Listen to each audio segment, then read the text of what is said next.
You guys know me for quite a while now. You know that I like to buy old things, especially if these things are cheap, or at least cheap in my mind. So short story long, I found this Dell Precision T1650 workstation, server-like computer for 60 euros. But of course, with my sweet talking, I tagged price down to 55 euros, plus delivery to my doorstep.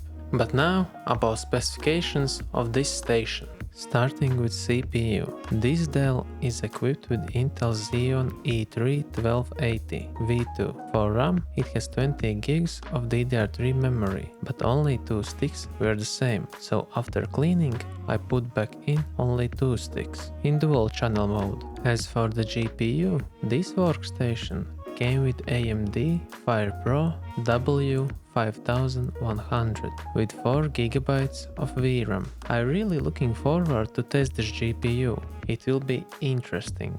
But this computer came without any type of storage. But that's okay for the price I paid.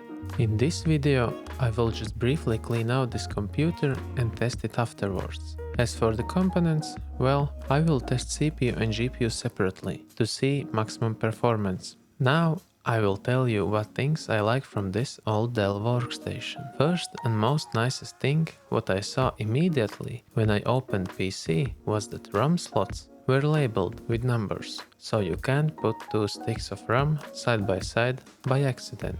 Next thing is sleek design of the case. And as for the third thing is that you can take off only one panel of the case. As a result, you can very easy work inside PC, because there is enough room for hands. But of course, there is no room for cable management. But Dell compensates it with USB 3. That's very nice, if you can take the fact that this computer is from 2012. But luck wasn't on my side, because I get incomplete case, without DVD drive or any other cover what came for this case. But I mostly bought this server for the specs it has.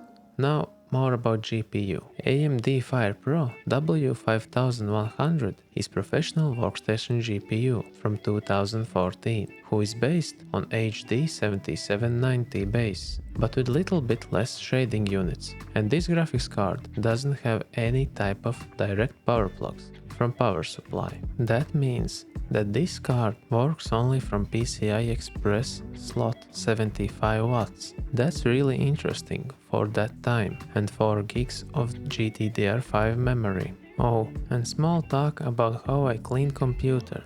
Basically, everywhere I used hard brush to scrape off dust, and then go over with wet napkin or towel. But as for the case, front panel I just put inside the shower and cleaned with good old water pressure, and it worked just fine, because it's only plastic. And if you know that computer case is without any dents or defects, then just like I did, this time put case under water too. But you need to be very careful, because you need to dry case really good to put components back together inside.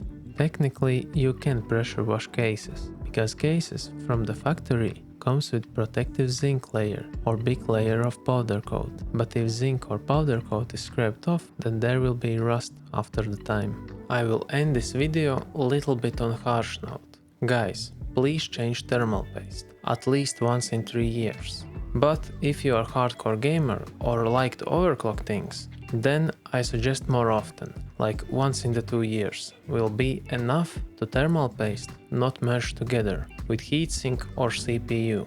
But now let's see if computer will turn on after the bath. And it's alive. Everything is detected. But now it's time to end this video.